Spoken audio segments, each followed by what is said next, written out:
نحمده ونصلي على رسوله الكريم أما بعد فأعوذ بالله من الشيطان الرجيم بسم الله الرحمن الرحيم رب اشرح لي صدري ويسر لي أمري واحلل عقدة من لساني يفقهوا قولي اللهم صل على سيدنا مولانا محمد وعلى آل سيدنا مولانا محمد وبارك وسلم عليه رب زدنا علما. یہی جو قاعدہ ہے نا آپ کا، یہ ہر جگہ استعمال ہوگا. آپ کا ورب آگے چل کے کچھ بھی ہو جائے لیکن جو قاعدہ ہے وہ یہی رہے گا. یہ آپ کا بیسک اور بنیادی قاعدہ ہے. تو انشاءاللہ اس قاعدے کو بہت اچھے سے سمجھنا ہے. تو جہاں پر بھی پھر اس کے بعد کہیں پہ بھی فعل ماضی مجہول آئے گا تو میں آپ سے ہی بنواؤں گی پھر، ٹھیک ہے، کہ فعل ماضی مجہول بنائیں انشاءاللہ. ہمارا جو گردانوں کا آغاز ہم نے کیا تھا اور فعل ماضی معروف سے ہم چلے. فعل ماضی معروف اثبات کی گردان کی ہم نے، پھر ہم نے فعل ماضی معروف نفی کی گردان کی، اور اس کے بعد ہم آئے اور فعل ماضی مجہول کی گردان کی طرف. فعل ماضی مجہول کی گردان میں ہم نے قاعدہ دیکھا اس کا، کیونکہ قاعدہ جو تھا وہ اس کا مین قاعدہ تھا. قاعدے میں ہم نے کیا پڑھا تھا؟ ہم نے صرف 3 پوائنٹس پڑھے تھے اس قاعدے کے اندر. ہم نے کہا تھا اگر یہ 3 پوائنٹس ہم ذہن میں رکھ لیں تو ہمارے لیے کسی بھی فعل کا مجہول بنانا بہت آسان ہے. اور وہ قاعدہ کیا تھا؟ اس کے 3 پوائنٹس کیا تھے؟ سب سے پہلا پوائنٹ اس کا یہ تھا کہ آخری حرف فعل ماضی معروف کا پہلا صیغہ لینا ہے آپ نے، یعنی یہ والا فعلا کا. اور اس میں کچھ تبدیلیاں کی تھیں ہم نے قاعدے کے مطابق.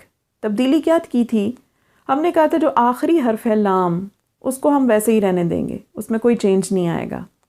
تو لام کے اوپر فتحہ تھا تو لام کے اوپر فتحہ ہی رہا، اس میں ہم نے کوئی تبدیلی نہیں کی. یہ پہلا پوائنٹ تھا. سیکنڈ پوائنٹ کیا تھا کہ لام آخری حرف سے پہلے جو حرف ہے، یعنی سیکنڈ لاسٹ، آخری حرف سے پہلے والا. آخری حرف کون سا تھا؟ لام تھا. لام سے پہلے عین تھا، تو عین کے نیچے ہم نے کیا کر دیا؟ کسرہ کر دیا، زیر دے دی اس کے نیچے. تو یہ بن گیا عیلا. 2 حروف میں تبدیلی ہو گئی. تیسرا ایک ہی حرف بچا ہوا ہے اور وہ ہے فا. ہمارے قاعدے کا 3rd پوائنٹ یہ تھا کہ 2 حروف پہ کام کرنے کے بعد، یعنی آخری حرف ویسے ہی چھوڑ دیا، آخر سے پہلے والے حرف کو کسرہ دے دی، اور اس کے بعد جتنے بھی حروف بچ جائیں، چاہے 1 بچے، چاہے 2 بچیں، چاہے 3 بچیں، ان میں سے دیکھنا ہے کہ جو حرکت والا حرف ہے، یعنی جس کے اوپر زیر زبر یا پیش لگی ہوئی ہے، تو اس کو کیا کر دینا ہے؟ اس کے اوپر پیش لگا دینی ہے. اب ہم نے یہاں پہ دیکھا کہ یہ تو ہے ہی آلریڈی ایک حرف بچا ہوا اور اس کے اوپر زبر تھا، یعنی فتحہ تھا.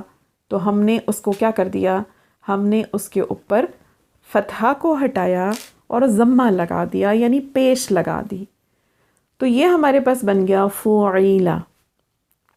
کچھ حروف آپ کو ایسے ملیں گے، کچھ وربز کہ جن میں 2 حروف پہ کام کرنے کے بعد 2 حروف بچ جائیں گے.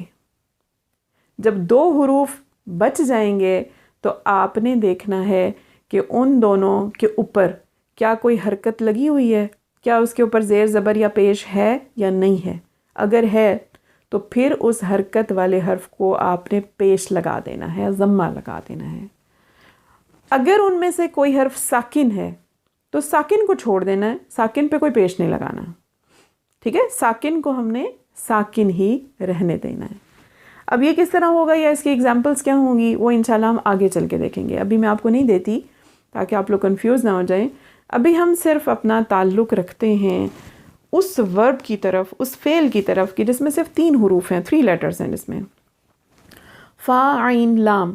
لام کو ویسے ہی چھوڑ دیا، عین کے نیچے کسرہ لگا دیا، اور فا کے اوپر پہلے زبر تھا، فتحہ تھا، تو اب ہم نے فا کے اوپر ضمہ لگا دیا. بس اتنے 3 باتوں کو ہم یاد رکھ لیں تو ہمارے پاس فعل ماضی مجہول کی گردان بن گئی. سیکنڈ پوائنٹ کیا تھا کہ یہ تو ہم نے عربی میں صیغہ بنایا، اس کا اردو ترجمہ کس طریقے سے ہوگا؟ تو ترجمے میں ہم نے یہ کہا تھا کہ اس کا ترجمہ اب فعل ماضی معروف کے ترجمے سے مختلف ہو جائے گا، ہے نا؟ اب دیکھیں حروف وہی ہیں، فعل ماضی معروف میں بھی فا عین لام تھا، فعل ماضی مجہول میں بھی فا عین لام ہے، صرف کیا چینج کیا ہم نے پیٹرن چینج کیا ہے حرکات کا، حرکت کو اوپر نیچے کیا ہے ہم نے، ہے نا؟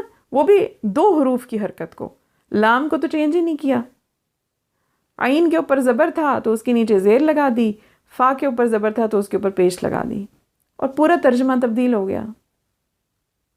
پورا ترجمہ کیا ہو گیا؟ تبدیل ہو گیا ہے، مجہول بنایا، حرکات چینج کی، اور اب ترجمہ بھی مختلف ہو جائے گا۔ ترجمہ کیسے مختلف ہوا؟ ایکٹیو وائس اور پیسو وائس کا فرق بن گیا۔ فعل معروف کیا ہے؟ Active voice. فعل مجہول کیا ہے؟ Passive voice. جب ایکٹیو وائس ہوتا ہے تو ہمیں فاعل کا پتہ ہوتا ہے کہ کام کرنے والا کون ہے، لیکن جب پیسو وائس ہوتا ہے تو ہمیں فاعل کا پتہ نہیں ہوتا، ہمیں یہ پتہ نہیں چلتا کہ یہ کام کس نے کیا ہے، ہمیں یہ پتہ چلتا ہے کہ یہ کام کس کے لیے کیا گیا ہے نا؟